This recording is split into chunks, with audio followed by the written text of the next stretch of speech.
नमस्कार, मी दत्ता कानवटे. मी सध्या आलेलो आहे अहेरी तालुक्यामध्ये. अहेरी तालुक्यामध्ये अहेरी ते गुंडेम जाणारा रस्ता आहे आणि त्या रस्त्याच्या खालून ही प्राणहिता नावाची नदी वाहते.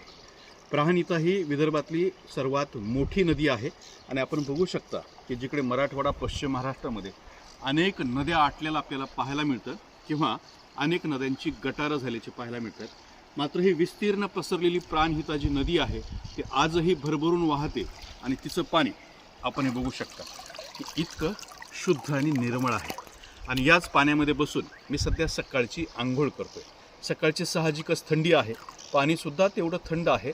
मात्र हे पाणी अंगावर घेण्या इतकं नक्कीच आल्हाददायक आहे आणि याच पाण्यामध्ये मी आंघोळ करतोय. इथली खासियत म्हणजे काय तर इथला निसर्ग आजही शाबूत आहे. इथल्या नद्या आजही सुंदर आहेत. नद्यांचं पाणी अत्यंत नितळ, सुंदर, खळाळत वाहत असतं.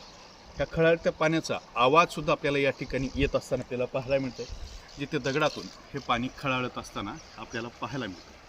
अशा नद्या सुंदर असणं म्हणजे पृथ्वी, जल, जंगल शुद्ध असण्याचं एक लक्षण आहे. खरं तर आता मराठवाडा, पश्चिम महाराष्ट्रामध्ये किंवा विदर्भातल्या इतर जिल्ह्यांमध्ये सुद्धा असं नद्यांमध्ये येऊन डुंबता येत नाही. फेब्रुवारीचा महिना सुरू आहे, आज 12 फेब्रुवारी आहे. अनेक ठिकाणचे तळेसुद्धा आटायला लागलेले आहेत, नद्यासुद्धा आटायला लागलेल्या आहेत. मात्र इथला निसर्ग, जंगल अजूनही जिवंत, सुंदर असल्यामुळं सुद्धा या नद्या खळाळताना, वाहत असताना आपल्याला पाहायला मिळतात. त्यामुळेच या नदीमध्ये सुंदरसा असा डुंबण्याचा, पोहण्याचा, आंघोळ करण्याचा आनंद जो आहे तो घेता येतो. धन्यवाद.